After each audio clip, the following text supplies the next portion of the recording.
Baik, sebelumnya bismillahirrahmanirrahim. Assalamualaikum warahmatullahi wabarakatuh. Waalaikumsalam warahmatullahi wabarakatuh.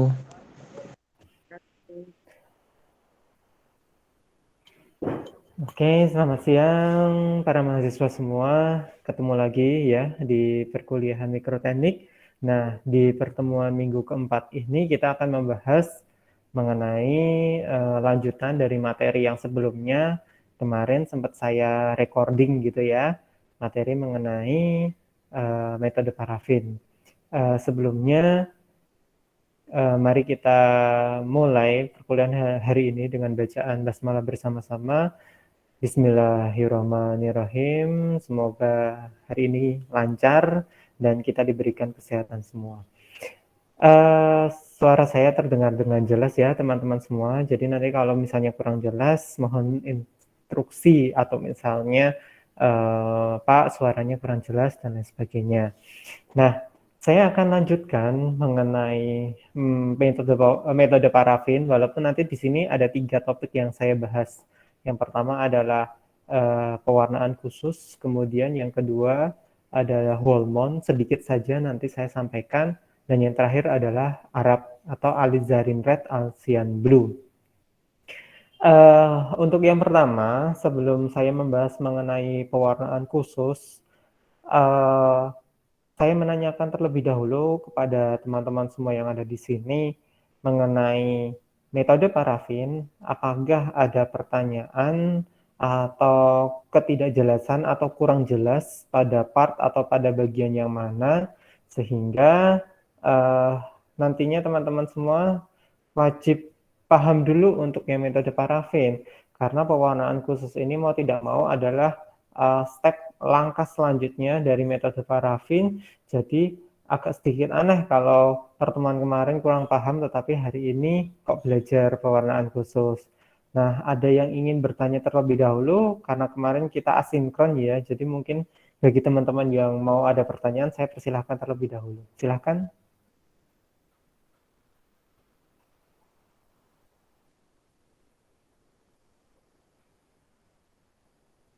Tidak ada? Sudah paham ya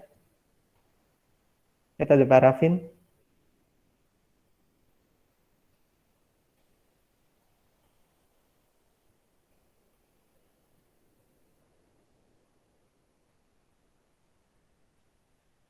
Sepertinya belum ada, Pak. Oke, belum ada ya. Nah, kalau tidak ada, saya lanjutkan mengenai pewarnaan khusus, atau dalam hal ini ada dua jenis pewarnaan yang nanti saya jelaskan, yaitu adalah histokimia dan imunohistokimia. Oke, yang pertama, jadi gini, eh, standarnya yang namanya kita Oke, standarnya yang sering kalian gunakan untuk pewarnaan pada metode parafin itu adalah hematoksilin eosin. Nah, gambarnya seperti ini ya. Terlihat struktur sel yang sangat jelas menyusun jaringan, mulai dari inti selnya, kemudian sitoplasmanya itu terlihat sangat jelas karena hematoksilin dia akan mewarnai inti sel, sedangkan eosin dia akan mewarnai sitoplasmanya. Hanya saja memang ada beberapa pewarnaan khusus atau pewarnaan tambahan yang digunakan untuk melakukan diagnosa-diagnosa tertentu. Kenapa? Karena kita ingin melihat suatu komponen jaringan atau sel yang ada pada jaringan tersebut secara spesifik. Jadi kita tidak semerta-merta hanya ingin melihat, oh apakah ada bentuk sel, bentuk selnya seperti apa atau jumlah selnya seperti apa, tidak sebatas itu. Tetapi kita ingin melihat apakah di dalam sel tersebut ada misal nih ada enzimnya, atau misal ada hormonnya, atau misalnya jaringan ikatnya itu ciri-cirinya seperti apa. Karena jaringan ikat juga agak sedikit susah kalau kita amati menggunakan hematoksilin eosin, karena yang namanya jaringan ikat itu tersusun atas berbagai macam serabut, dia retikular dan lain sebagainya, merupakan sebuah matriks Dan matriks itu tidak ada inti selnya, jadi memang agak sedikit susah. Maka para peneliti itu kemudian mendapatkan berbagai macam jenis pewarnaan atau apa ya istilahnya itu jenis pewarnaan-pewarnaan khusus. Ada dua jenis. Yang pertama adalah reaksi yang kita sebut sebagai histokimia, kemudian yang kedua adalah IHC atau imunohistokimia. Di mana kalau yang kita sebut sebagai histokimia ini sebenarnya melibatkan reaksi kimia pada jaringan. Contohnya karbohidrat, lipid, dan lain sebagainya. Kenapa? Karena kita tahu yang namanya sel, komponennya di dalam sel itu tersusun atas berbagai macam molekul, baik itu adalah asam amino, protein, lemak, asam lemak, karbohidrat, bahkan karbohidrat pun juga jenisnya berbagai macam ya, mulai dari mono, disakarida, dan polisakarida. Jadi karakteristik-karakteristik khas, struktur kimia khas pada molekul-molekul tadi, kemudian kita bisa identifikasi kira-kira di dalam jaringan tersebut itu terkandung reaksi kimia seperti apa. Maka pewarnaan histokimia ini sangat spesifik sekali jika teman-teman ingin mengidentifikasi contoh kandungan protein pada jaringan atau kandungan protein pada kandungan karbohidrat pada jaringan. Nah, kemudian yang kedua itu adalah histokimia. Imunohistokimia, di mana imunohistokimia ini jauh lebih spesifik dibandingkan dengan histokimia. Kalau IHC atau imunohistokimia ini, dia melibatkan reaksi antara antibodi dengan antigen, gitu ya. Jadi ada istilah imun, di mana imun ini kan kalau teman-teman belajar fisiologi hewan, fisiologi imun gitu ya, kita menghasilkan sistem imun berupa antibodi yang kemudian akan mengenali patogen. Kenapa kok kita bisa mengenali? Karena ada kecocokan antara antibodi dengan antigen yang berada pada patogen tersebut, sehingga kemudian terjadi sebuah reaksi. Nah, imunohistokimia itu meniru cara kerja dari reaksi tersebut, sehingga antigen yang semua sel, semua jaringan itu pasti memiliki yang namanya antigen. Nah, kita membuat antibodi yang spesifik mengenal antigen tersebut. Maka yang namanya imunohistokimia itu jauh lebih spesifik dibandingkan dengan histokimia. Kalau histokimia itu mungkin, seluruh karbohidrat akan terwarnai. Atau misalnya seluruh polisakarida akan terwarnai. Entah polisakarida itu berada di dalam sel A, atau sel B, atau sel C, dan lain sebagainya. Tetapi kalau imunohistokimia kita benar-benar bisa secara spesifik. Sel apa yang kita tuju? Sel epitel kah? Fibroblast kah? Sel mesenkim? Atau sel yang mengalami proliferasi? Sel yang mengalami kematian? Atau sel yang mengalami nekrosis? Karena mereka akan menghasilkan protein-protein yang sangat berbeda antara satu sel dengan sel yang lain. Itu yang kemudian dapat, apa ya istilahnya, dapat dapat menjadi suatu indikator gitu ya saat kita menggunakan yang namanya IHC. Nah, ini salah satu contoh penerapan dari pewarnaan bahwa kalau misalnya teman-teman besok ada yang tertarik dan bekerja di bidang patologi gitu ya, atau misalnya di laboratorium patologi anatomi di rumah sakit, atau misalnya di balai veteriner, balai dinas kesehatan hewan, atau misalnya bekerja di laboratorium forensik. Kemarin juga ada teman-teman yang kerjanya di laboratorium forensik dan memang di situ ada laboratorium histologi juga. Nah, itu kita bisa mengidentifikasi struktur jaringan gitu ya.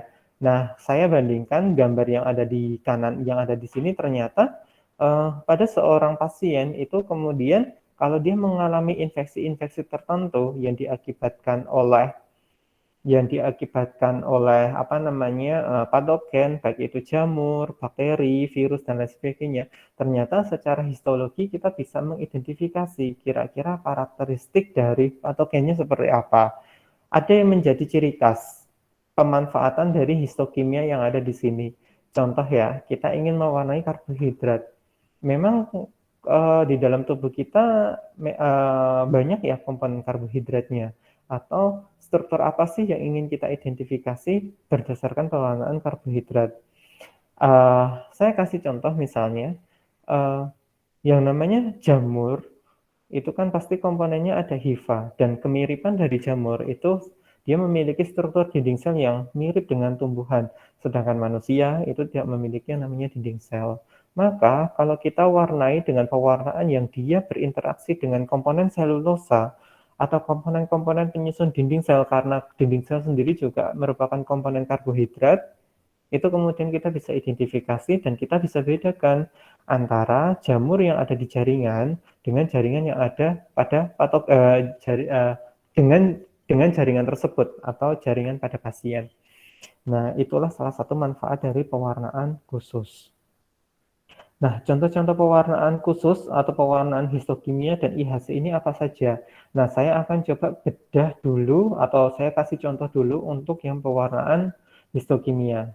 Nah, yang pertama itu ada salah satu jenis staining atau pewarnaan yang kita sebut sebagai Mallory acid fusin. Nah, ini merupakan salah satu staining dengan 3 kombinasi zat warna.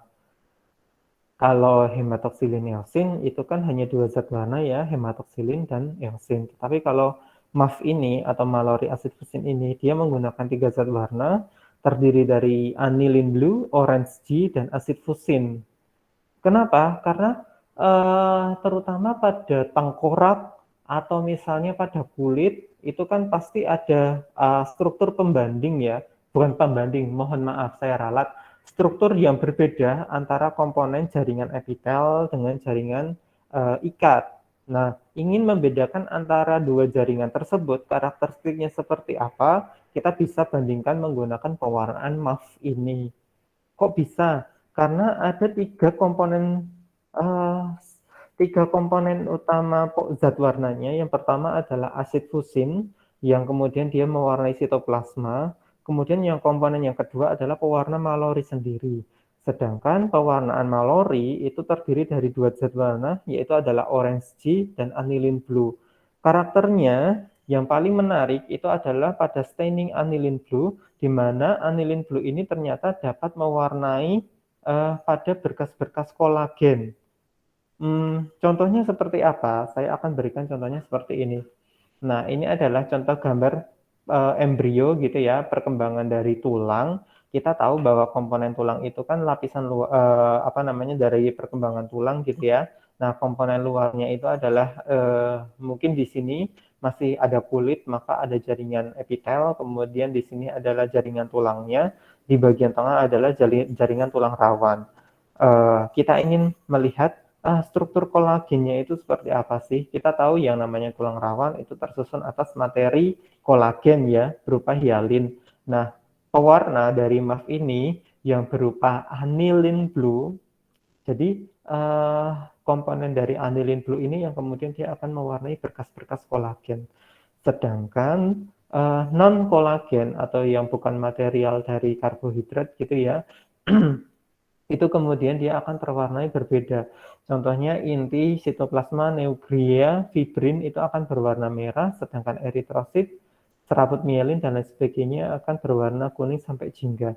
Kalau kita lihat di sini ya, eritrositnya terwarnai jingga, terwarnai kuning. Nah, kemudian komponen non kolagen ini akan terwarnai merah.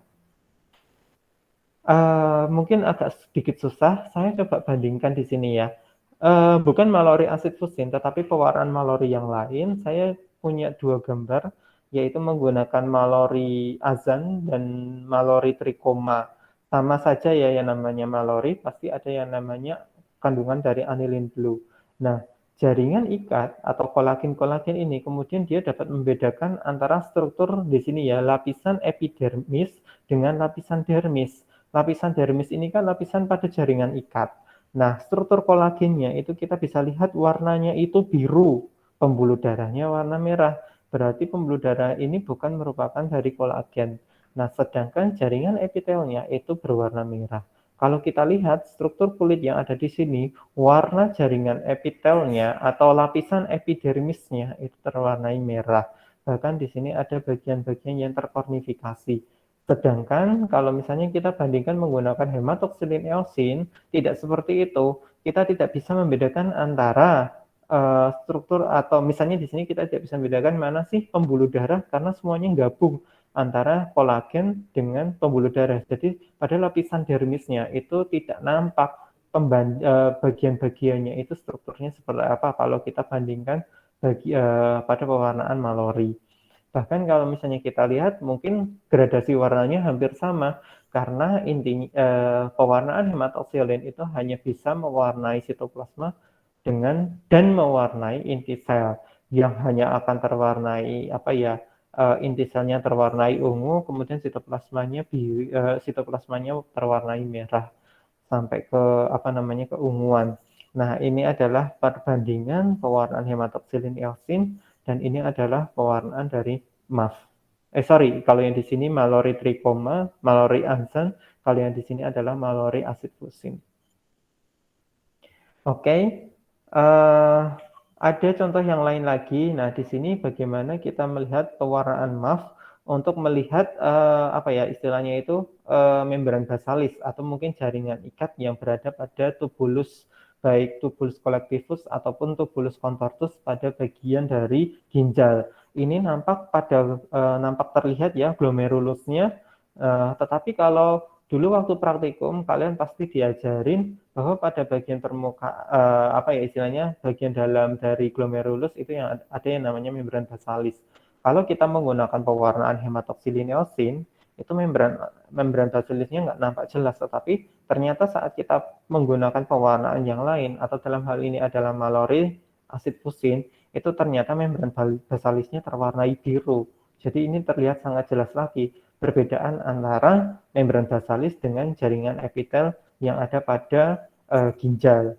Nah, kemudian gambar yang lain lagi, ini adalah struktur insang ikan gitu ya teman-teman semua. Nah, ternyata kita bisa membedakan loh yang namanya kolagen atau dalam hal ini misalnya cartilagohyalin.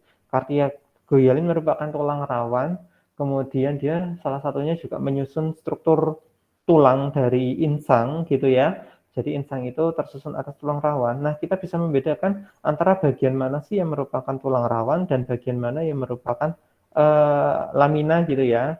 Lamina pada trakea. Lamina pada insang sehingga kita bisa membedakan struktur epitelnya itu yang ada di luar, sedangkan yang warna biru ini adalah bagian dari kolagen atau bagian dari tulang rawannya. Oke, baik. Mungkin itu yang bisa saya sampaikan untuk Mallory acid fusin. Sebelum saya lanjutkan, apakah ada pertanyaan untuk pewarnaan ini?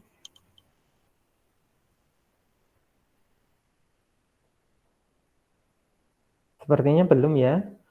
Kalau belum, saya akan lanjutkan di pewarnaan yang kedua. Jenis yang kedua itu adalah pewarnaan yang sering digunakan, yaitu adalah pewarnaan karbohidrat.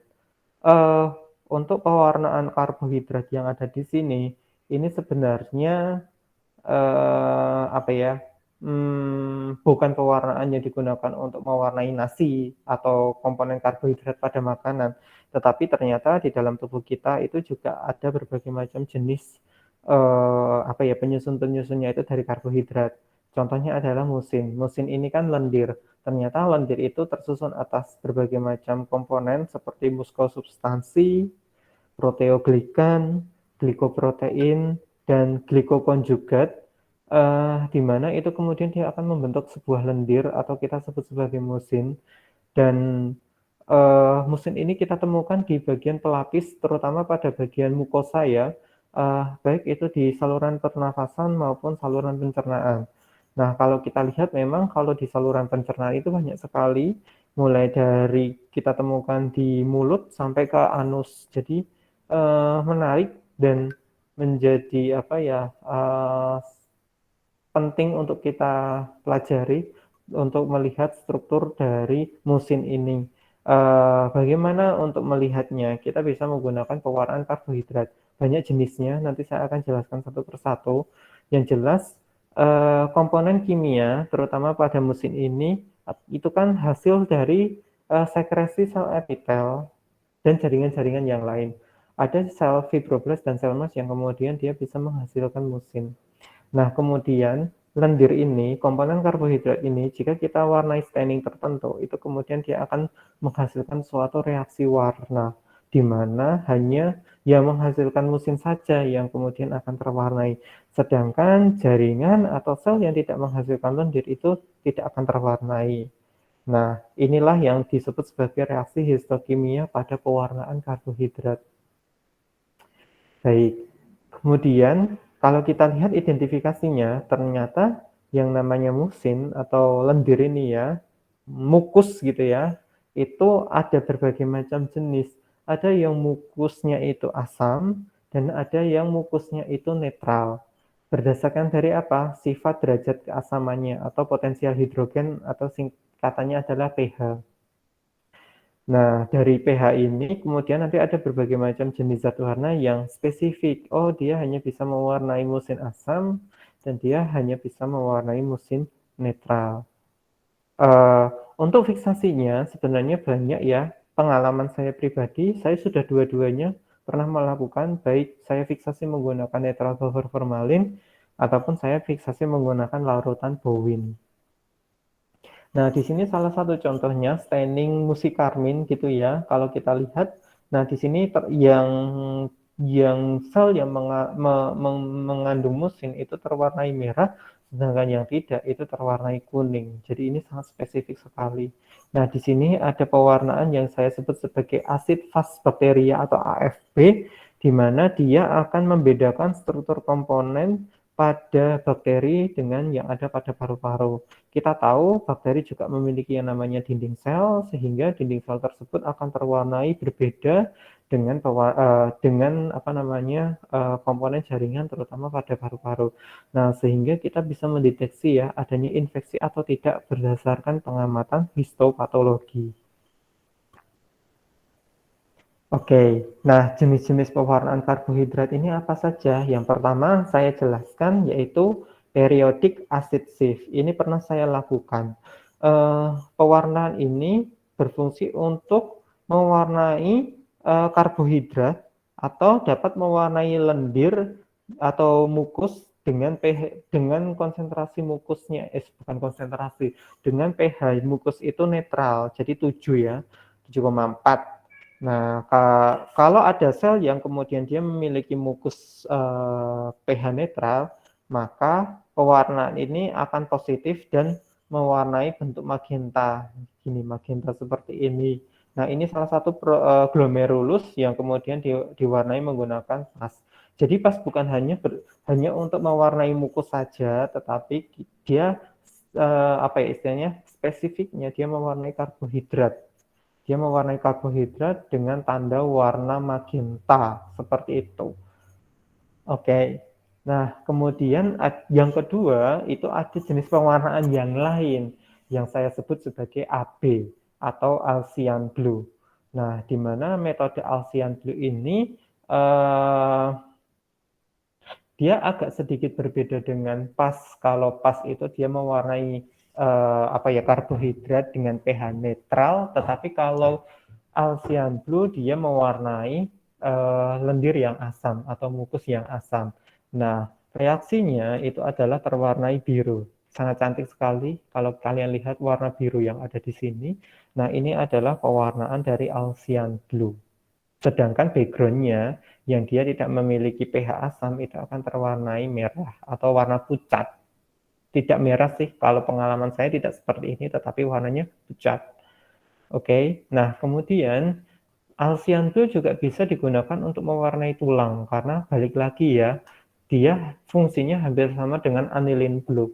Dia dapat mewarnai komponen-komponen tulang, di mana tulang tersebut ada kandungan karbohidratnya.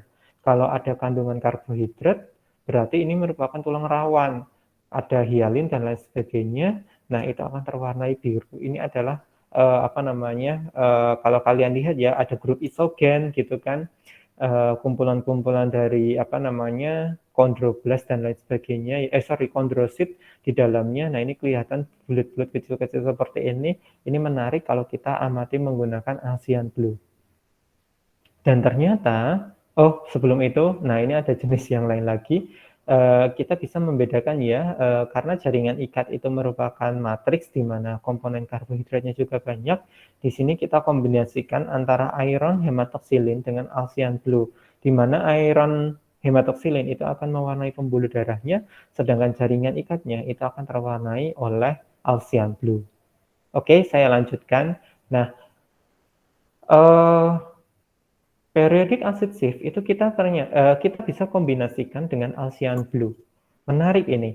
Jadi kita bisa mengidentifikasi dalam satu bidang preparat yang sama atau dalam satu bidang yang sama itu antara mana sih karakteristik lendir atau musin atau karbohidrat yang asam dengan karbohidrat yang netral. Kita bisa melihat dalam satu bidang pandang yang sama dengan cara kita kombinasikan dua pewarna ini. Saya singkat adalah pas AB. Nah, pas Alcian blue ini kemudian hasilnya apa? Eh, Jika terdapat sel goblet yang dia mengandung musin asam, itu kemudian dia akan terwarnai biru. Sedangkan yang menghasilkan musin netral, itu di sini dia akan terwarnai merah. Sedangkan yang campuran, jadi ada sebuah sel di mana dia memiliki kemampuan untuk menghasilkan sel dengan pH asam dan netral secara bersamaan. Nah, itu dia akan terwarnai ungu, sedangkan intinya adalah biru pucat. Kalau teman-teman lihat, intinya di sini adalah biru pucat. Nah, ini adalah karakteristik atau contoh-contoh yang menarik dan kita bisa membandingkan ya perbedaan antara pewarnaan ini dengan pewarnaan standar atau hematoksilin eosin. Nah, di sini coba saya bandingkan, ini adalah preparat saya sendiri, saya membandingkan dua pewarnaan yaitu HE dan periodic acid shift. Nah, kalau kita lihat ini sama ya, sama-sama Philly, sama-sama preparat yang sama, saya potong dua pita, kemudian yang satu saya pewarnai menggunakan pas AP, yang satu saya warnai menggunakan hematoksilin eosin. Hasilnya seperti apa? Hasilnya seperti ini. Kalau kita melihat hematoksilin eosin, mungkin secara morfologi, bentuk dari fili, lipatan-lipatan fili, tonjolan-tonjolan dari fili itu akan terlihat, tetapi kita tidak bisa melihat dari jaringan yang ada di sini, mana sih yang merupakan enterosit, mana sih yang merupakan sel absorptif, mana yang merupakan sel planet, dan mana yang merupakan sel goblet. Tetapi kalau menggunakan periodic acid shift dengan kombinasi Alcian blue, nah kita bisa mengidentifikasi, khususnya adalah sel goblet. Dari sini mana sih yang merupakan sel goblet? Oh, sel goblet itu yang kemudian dia akan terwarnai. Nah, ini adalah warna ungu, berarti di sini dia kombinasi ya, apa namanya dari periodic acid shift dan Alcian blue. Nah, kalau yang di sini kebanyakan terserap warna biru, kemudian ada warna merahnya juga. Nah, warna biru ini menandakan bahwa pH-nya itu adalah asam. Nah, ini semuanya adalah struktur histologi dari usus halus. Nah, kalau kita kita bikin apa ya skematisnya, gambaran skematisnya, akhirnya kan seperti ini ya. Teman-teman belajar pada saat praktikum histologi dulu. Di sini ada kolumner. Oh, kemudian ini adalah sel gobletnya. Kemudian dia akan mensekresikan musin atau lendir. Nah, di sini yang warna merah-merah ini adalah sel gobletnya. Kalau kita buat apa ya? Kita buat skematisnya, oh ini adalah namanya sel goblet, ini adalah enterosit yang berfungsi untuk penyerapan. Sedangkan yang di sini dia menghasilkan lendir yang digunakan untuk menangkal mikrobial agar masuk, melumasi permukaan yang ada di luar atau lapisan mukosa dan membantu proses pencernaan. Itu adalah salah satu fungsi dari mukus.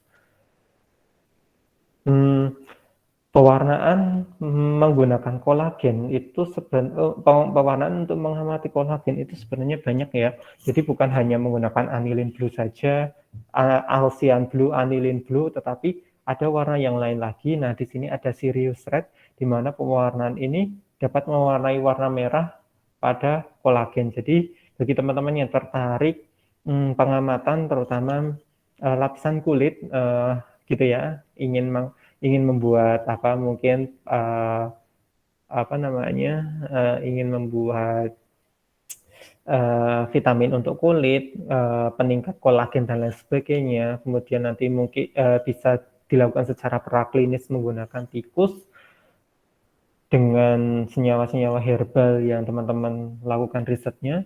Nah, itu kalian bisa warnai menggunakan berbagai macam pewarnaan kolagen tadi ya, bisa menggunakan anilin blue, Alcian blue, ataupun di sini menggunakan Sirius red.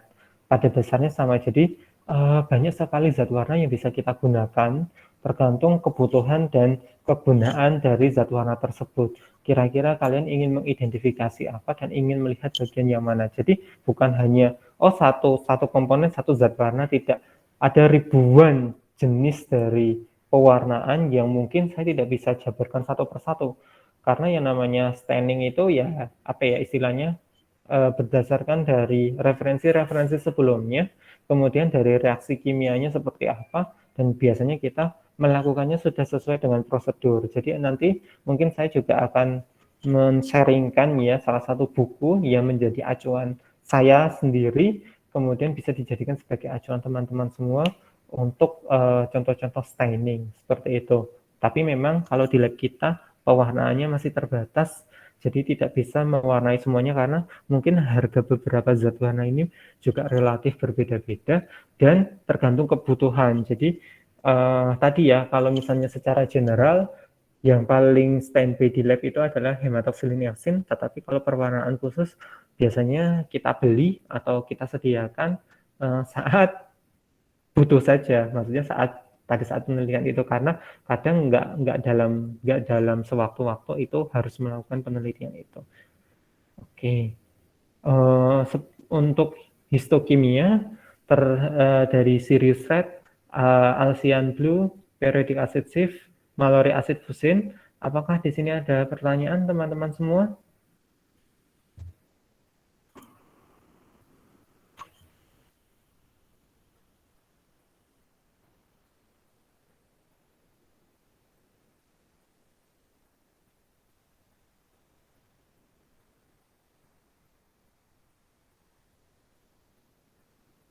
Nggak ada ini?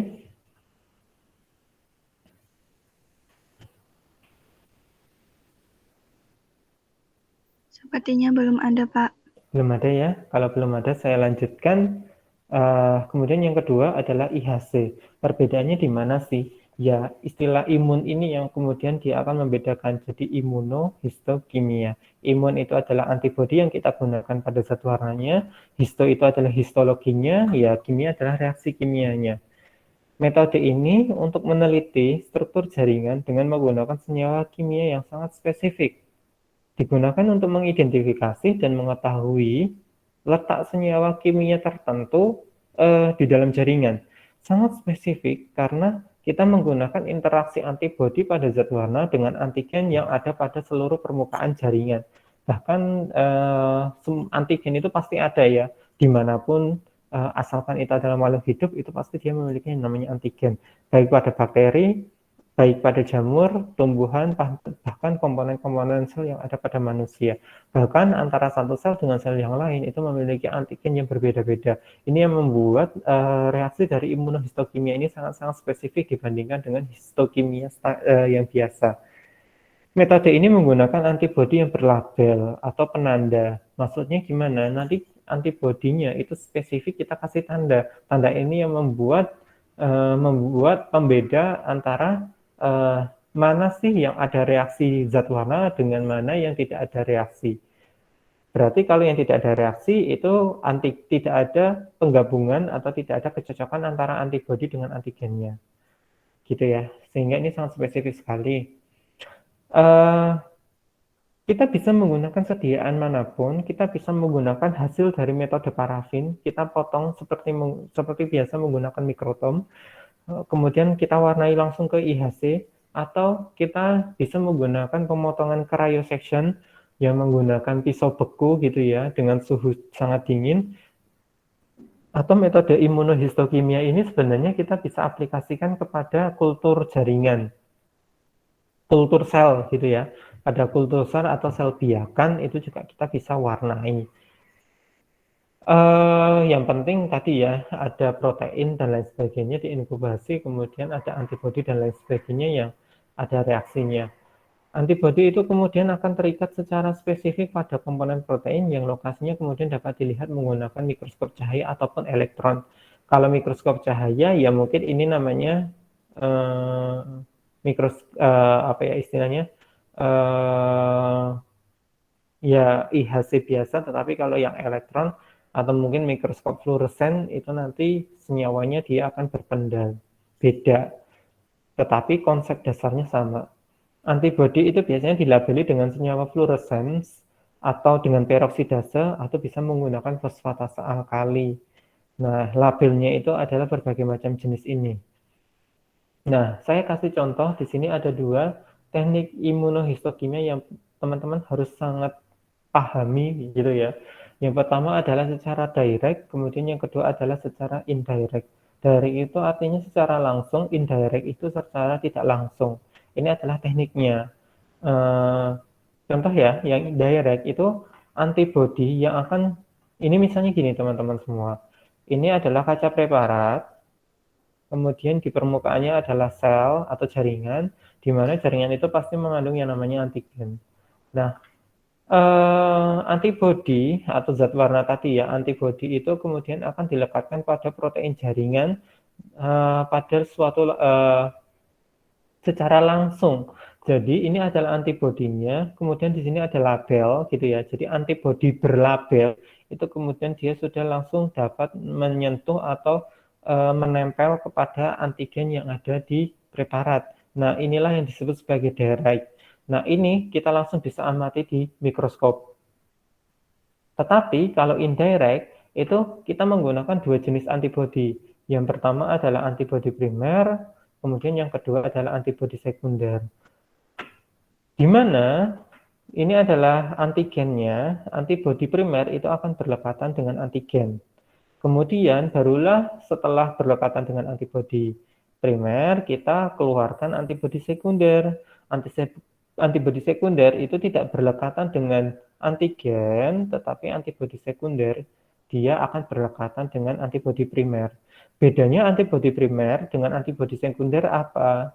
Kalau antibodi primer itu dia tidak ada labelnya, sedangkan antibodi, tetapi dia berikatan dengan antigen, sedangkan antibodi sekunder itu dia memiliki labelnya atau penandanya, tetapi dia tidak bisa berdekatan dengan antigen, tetapi dia membutuhkan antibodi primer untuk berdekatan.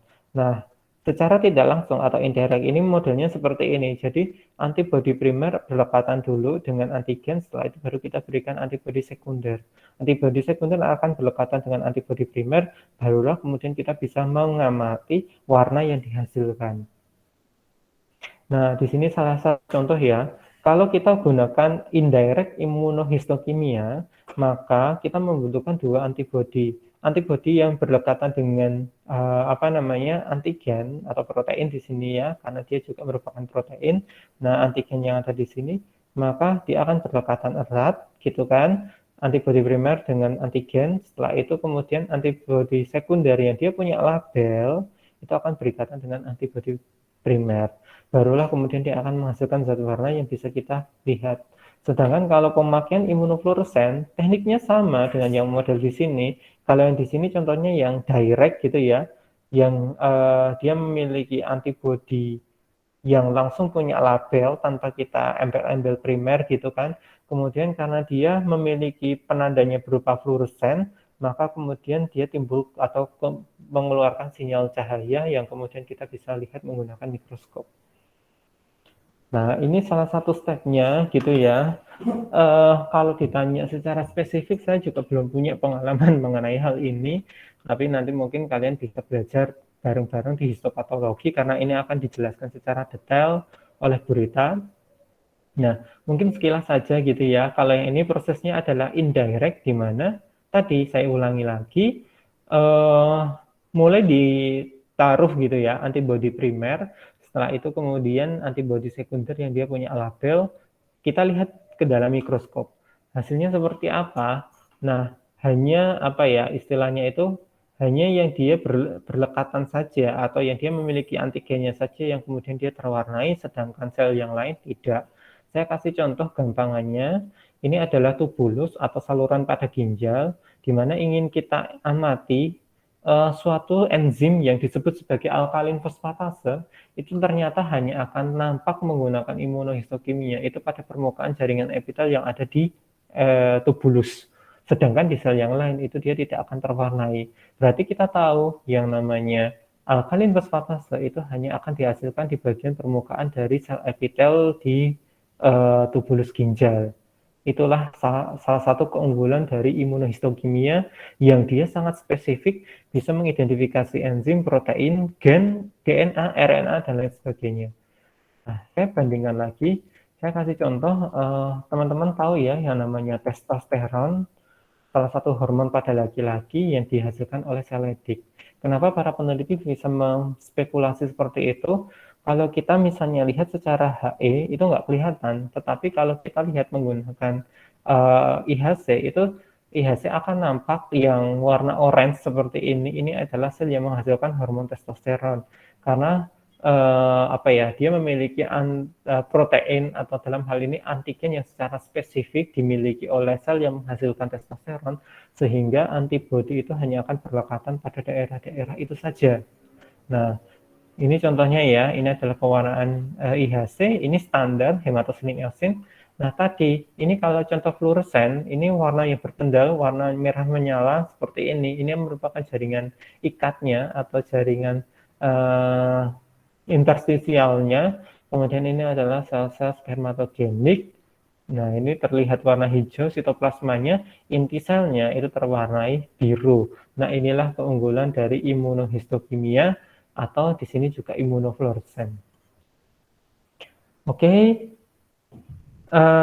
peranannya apa sih? Banyak ya, seperti yang saya jelaskan di awal tadi. Jadi kita bisa mengidentifikasi gitu ya, membantu diagnosa-diagnosa tertentu. Karena pewarnaan imunohistokimia ini kita bisa melihat apakah kalau kita punya antibodi yang dia bisa penanda suatu patogen tertentu, mikroorganisme tertentu, kita bisa identifikasi kira-kira di dalam jaringan tersebut ada nggak sih mikroba yang hidup atau tidak. Kemudian, nah di sini selain IHC ada juga histokimia biasa, di mana kita bisa mendeteksi rizomukur gitu ya, filamen-filamen dari jamur menggunakan PAS tadi, karena saya jelaskan yang namanya filamen atau hifa dari jamur itu merupakan komponen karbohidrat, sehingga kita bisa awalnya menggunakan PAS. Banyak sekali contoh-contohnya ya penyakit ya. Ini kalau kita bandingkan, ini adalah sel jantung, jaringan otot jantung yang diparasit oleh Toxoplasma gondii, yang kemudian terlihat sangat jelas mana sih parasitnya itu yang mengendap pada bagian sel jantungnya kalau kita staining menggunakan IHC. Kemudian kita juga bisa staining juga untuk SARS gitu ya, kan baru ngehits nih SARS-CoV gitu ya. Nah, virus-virus SARS itu ternyata dia akan terwarnai merah di sini menggunakan pewarnaan imunohistokimia pada jaringan epitel alveolus yang ada di paru-paru. Ini pun juga yang lain juga sama. Banyak sekali jenis-jenis penyakit yang kita bisa identifikasi berdasarkan histologi. Nah, itu salah satu manfaat dari kita belajar berbagai macam staining atau pewarnaan. Dan bukan hanya patogen saja, tetapi toksik, racun, keracunan itu kita bisa amati.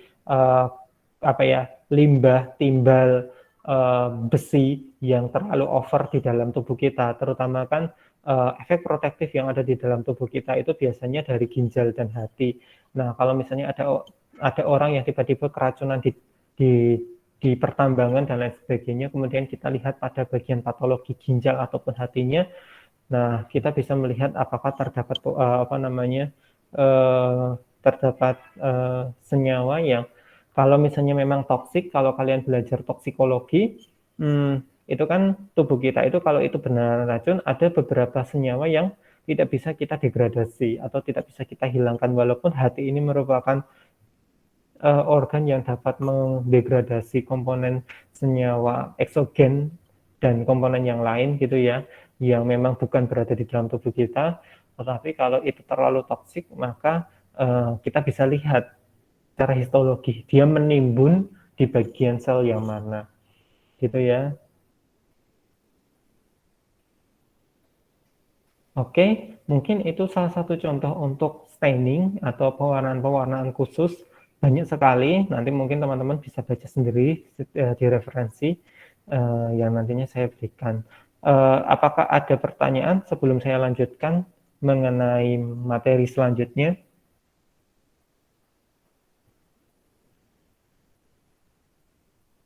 Belum ya? Saya Pak, izin Oh iya. bertanya. Oke, silakan. Siapa ini? Mbak Fik, Oke, Mbak Fik, silakan.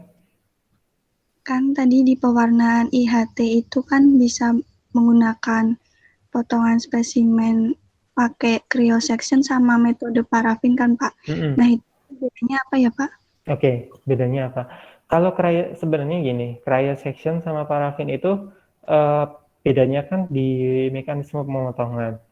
Yang namanya cryosection itu dia tidak menggunakan pisau mikrotom yang seperti kita gunakan, tetapi dia menggunakan sediaan beku. Jadi dia menggunakan es yang kemudian dia mempermudah dalam proses pemotongannya. Itu yang disebut sebagai cryosection. Bedanya di mana? Kalau misalnya menggunakan imunohistokimia, nah ini sangat menarik nih. Teman-teman juga harus perhatikan. Nah, kalau kita menggunakan IHC dan komponen yang kita gunakan itu yang ingin kita amati adalah komponen protein, teman-teman harus paham istilah denaturasi protein. Denaturasi protein atau kerusakan-kerusakan protein akibat suhu yang panas. Nah, kalian harus tahu nih secara referensi jika ingin melakukan sebuah penelitian, kira-kira jaringan yang ingin kalian amati atau target yang kalian ingin amati, entah itu DNA di dalam sel, atau misalnya enzim yang di dalam sel, atau protein-protein yang dihasilkan di dalam sel, ya protein-protein BNT4, TNT, FGF faktor, dan lain sebagainya, faktor-faktor seperti itu, apakah dia dapat rusak gara-gara panas? Kalau misalnya rusak gara-gara panas, jangan kalian pakai metode parafin. Kenapa? Kalian sudah paham praktek dari metode parafin itu seperti apa. Saat kita melelehkan parafin, kita lelehkan pada suhu 60 derajat Celcius. Nah, kalau misalnya itu dapat merusak komponen protein, jelas nanti pada saat kita amati menggunakan IHC, itu akan tampak gagal. Maka pilihan yang baik itu adalah menggunakan cryosection. Seperti itu. Cuma memang kalau di Indonesia jarang sih alat ini gitu ya. Bagi teman-teman yang tertarik gitu kan, bisa belajar ke luar negeri untuk menggunakan alat-alat itu. Kalau di kita nih masih paling banyak ya metode parafin sih, kecuali kalau teman-teman dilanjutnya di Fakultas Kedokteran, kayaknya mereka banyak deh. Tapi saya nggak tahu kalau di FK UGM ada atau enggak. Gitu, Mbak Fik? Baik, terima kasih Pak. Oke. Yang lain?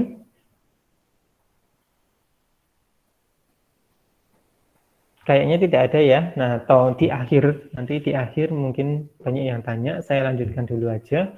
Selanjutnya adalah Wallmont. Nah, ini mungkin waktu praktikum pakai video ya. Teman-teman sudah tahu lah cara kerjanya seperti apa, sehingga di sini saya hanya akan sedikit menjelaskan gitu ya. Ini merupakan suatu metode pembuatan sediaan utuh. Oke, nah bedanya dengan parafin, kalau parafin itu kita potong bagian-bagian samplingnya, tetapi kalau Wallmont itu enggak utuh gitu ya, utuh semuanya kita pakai. Nah, jangan salah kaprah bahwa yang namanya metode Wallmont itu bukan hanya untuk embrio saja, tetapi kita bisa mengidentifikasi protozoa, larva invertebrata, misalnya larva cacing atau larva apa, kemudian kita juga bisa melihat perkembangan dari embrio. Jadi kalau teman-teman pengen kajian invertebrata, entomologi dan lain sebagainya, itu sebenarnya kalian bisa mengidentifikasi ya karakter dari kaki, antena, permukaan kulit, saluran pencernaannya dan lain sebagainya menggunakan metode Wallmont, Nia, Tanea saginata, Hirudinea, nah serangga dan lain sebagainya itu kalian bisa amati menggunakan metode Wallmont. Jadi tidak semerta-merta itu hanya menggunakan embrio saja. Tahapan yang kalian lakukan sama persis di praktikum, mulai dari fiksasi, washing, staining, dehidrasi, clearing, dan mounting. Nah, sebenarnya kalau untuk stainingnya ya kan kalian staining menggunakan hematoxylin eosin. Sebenarnya sama juga, Wallmont juga bisa digunakan staining menggunakan IHC atau pewarnaan-pewarnaan pewarnaan cryosection yang lain, antibody yang lain, atau menggunakan pewarnaan-pewarnaan histokimia yang lain. Dasarnya kan sama. Nah, itu bisa kalian pelajari. Nah, di sini saya kasih contoh ya, kalian bisa melihat perkembangan dari ayam gitu ya, embrionya mulai dari somit, primitive streak yang terbentuk, neural groove, ini umur 1 hari, kemudian nanti selang beberapa jam itu terbentuklah otak gitu ya. Jadi perkembangannya memang sangat cepat sekali sampai otaknya terbentuk sempurna, kuncup jantung, heart, kemudian mesencephalon, thromboencephalon, medula oblongata, dan lain sebagainya. Itu kalian bisa amati. Nah, di sini mungkin saya akan kasih contoh untuk Wolmon yang ada di sini. Memang kalau teman-teman bertanya-tanya apa sih penelitiannya gitu ya, apa sih yang bisa kita kerjakan, sebenarnya banyak. Kalian bisa mengamati pertumbuhan dari embrio gitu kan, toksikologi atau dalam hal ini adalah teratogen, atau teman-teman juga bisa mengidentifikasi perkembangan embrio-embrio hewan-hewan yang belum teridentifikasi gitu ya, katak atau misalnya hewan-hewan liar yang lain itu juga bisa. Kemudian kalian juga bisa mengidentifikasi karakteristik dari serangga. Di sini salah satu contoh ya penelitian mengenai peranan cholinesterase pada pembentukan vesikel otak embrio ayam yang terpapar insektisida karbofuran. Nah, ternyata insektisida ini dapat mengacaukan gitu ya, mengacaukan proses pembentukan otak. Ini salah satu contoh normalnya otaknya, vesikel-vesikel otaknya itu seperti ini, terbentuk secara sempurna. Tetapi saat embrio ini diinjeksi ya menggunakan karbofuran, maka hasilnya akan seperti ini. Proses perkembangan otaknya itu akan terganggu dan terhambat.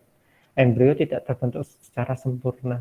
Nah, ini adalah salah satu jenis penelitian dengan menggunakan metode Wolmon. Yang ya nanti kalau teman-teman ingin belajar lebih detail bisa searching langsung judulnya yang ada di sini. Oke, nah materi yang terakhir yaitu adalah Arab atau alizarin red Alcyan blue. Ini merupakan salah satu pewarnaan, sebenarnya bukan mikroteknik sih, karena kalau mikroteknik itu kan harus mikroskopis ya. Nah, ini salah satu keunggulan yang kita tidak perlu menggunakan bantuan dari mikroskop. Tetapi ada beberapa step yang, bukan step sih, ada beberapa salah satu contoh penggunaan Arab yang kita juga bantu menggunakan mikroskop. Bukan Arab-Arab orang Timur Tengah ya, tetapi ini kombinasi antara alizarin red dengan Alcyan blue. Loh, Alcyan blue itu kan tadi bisa digunakan untuk histokimia ya, memang, tetapi kita juga bisa mewarnai secara langsung pada suatu organisme yang mati misalnya atau mayat gitu ya. Nah, pewarnaan tulang ini to the point-nya ya, dia ada dua zat warna. Yang pertama adalah alizarin red, di mana dia akan mewarnai merah pada tulang keras, sedangkan alizarin blue itu alizarin red mewarnai tulang keras, sedangkan Alcyan blue itu akan mewarnai tulang rawan, gitu ya. Kan balik lagi tulang rawan itu tersusun atas hialin. Hialin komponennya adalah salah satunya komponennya adalah karbohidrat, sehingga dia dapat terwarnai dan hasil warnanya adalah biru. Jadi kita bisa membandingkan secara kontras mana sih komponen tulang rawan dan mana komponen tulang keras. Jadi bukan hanya semerta-merta menyentuhnya. Dan kita tidak perlu membedah. Jadi kita hanya merendam menggunakan senyawa-senyawa tertentu sampai ke pewarna juga. Dari situ hanya tulang saja yang terwarnai. Komponen-komponen seperti organ pencernaan, komponen seperti otot dan lain sebagainya itu akan bening karena kita campurkan menggunakan senyawa-senyawa kimia yang membuat komponen non tulang itu akan bening. Sehingga kalau kita bandingkan, nah ini ya, ini warnanya bening, tetapi hanya terlihat tulangnya saja.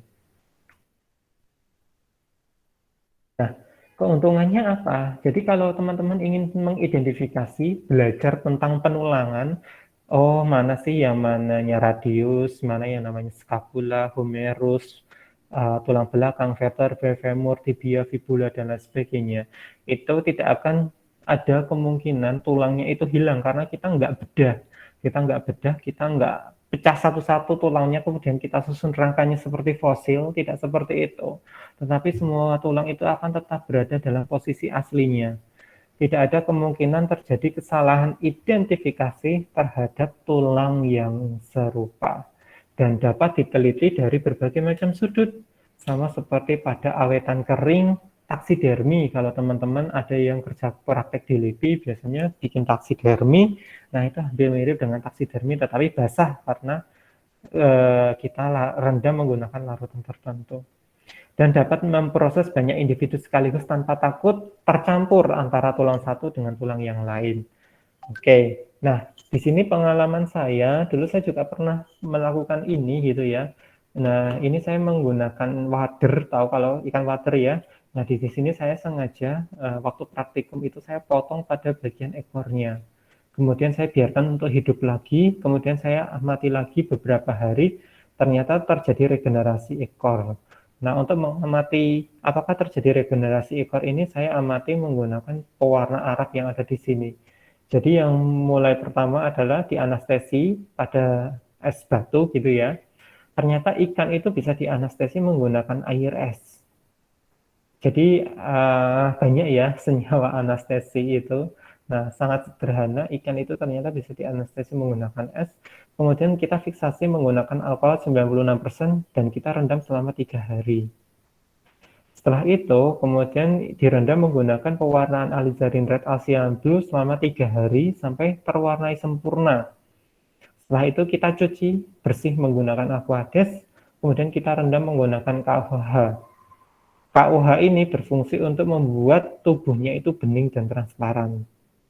Setelah itu, barulah nanti kita simpan menggunakan larutan gliserin banding KUH sebanyak 1:1.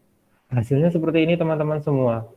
Bagian mana sih? Nah ini loh, proses regenerasinya. Ini kan yang warna ungu, ya harusnya merah sih ya, tetapi mungkin zat warnanya sedikit berbeda. Tapi di sini akan terlihat jelas warna biru yang merupakan tulang rawan hasil dari regenerasi saat awal saya potong. Nah ini terjadi regenerasi ekor dan terjadi proses perbaikan. Nah ini ya kalau kita bandingkan antara menggunakan periodic acid sieve, kalian di sini adalah scanning elektron mikroskop atau SEM. Kita dapat lakukan pada individu kecil seperti ikan, amfibi dan lain sebagainya. Ini contohnya embrio pada embrio pada kura-kura seperti ini. Sedangkan kalau misalnya hewannya kebesaran, tergantung teman-teman itu butuhnya seperti apa. Apakah kalian itu ingin mengamati pada bagian siripnya. Nah, ini contohnya sirip ikan. Ada clavicula, scapula, metatarsus, kemudian radicula dan lain sebagainya. Oke. Nah, untuk hasil yang baik sebaiknya semua kulit dibuang. Jika sulit, maka intrascapular pada lemak dan kulit di area beberapa saja yang dibuang agar tidak mengganggu pengamatan. Nah, ini contohnya banyak sekali ya. Ini misalnya pada kelelawar kita bisa amati. Nah, kemudian ini kita juga bisa mengamati pada tikus. Nah, terbentuk seperti ini. Bagus banget. Terakhir, nah di sini ada salah satu contoh gitu ya, penelitian yaitu perkembangan skeleton pada embrio mencit setelah pemberian ekstrak buah nanas muda. Kan kalian tahu, saya lupa kandungan dari nanas muda itu ada senyawa apa, yang jelas dia akan mempengaruhi proses perkembangan embrio. Nah, di sini ternyata embrionya itu dia mengalami anomali saat diberikan ekstrak.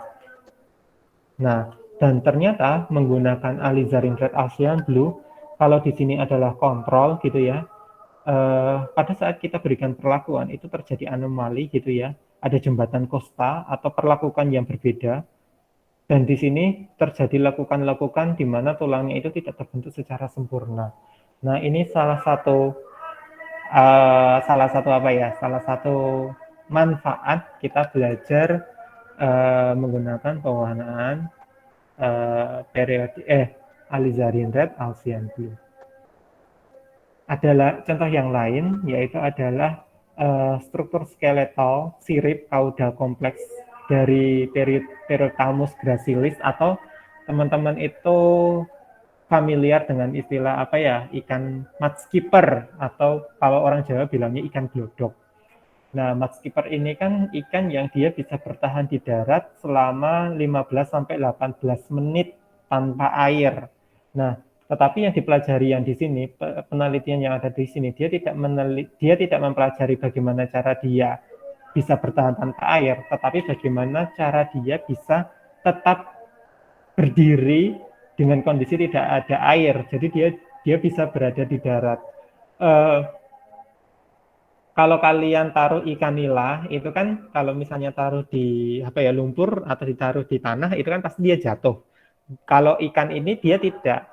Berarti karakteristik apa yang ada pada si Periophthalmus ini atau mas skipper ini yang kemudian dia dapat bisa berdiri walaupun tanpa ada air.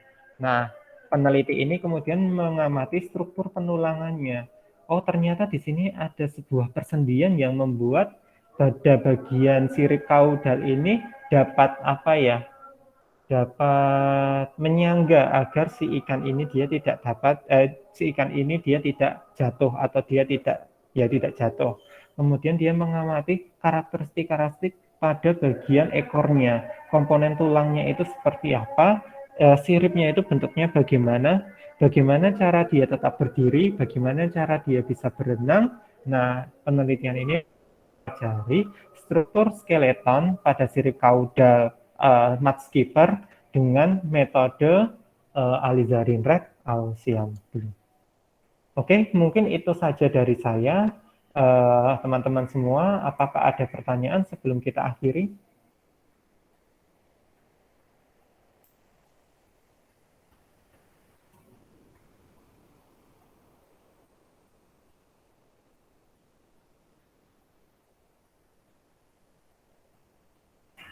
Tidak ada? Belum ada, Pak. Oke, belum ada ya. Oke, sudah cukup ya teman-teman semua. Untuk presensi nanti passwordnya adalah Alcyon Blue. Silahkan kalian ketik Alcyon Blue pada passwordnya. Mungkin itu saja materi dari saya. Berhubung sudah azan juga, mari kita akhiri pertemuan hari ini dengan bacaan hamdalah bersama-sama. Alhamdulillahirrabbilalamin. Sekian terima kasih. Wassalamualaikum warahmatullahi wabarakatuh. Waalaikumsalam warahmatullahi wabarakatuh. Terima kasih, Pak. Waalaikumsalam.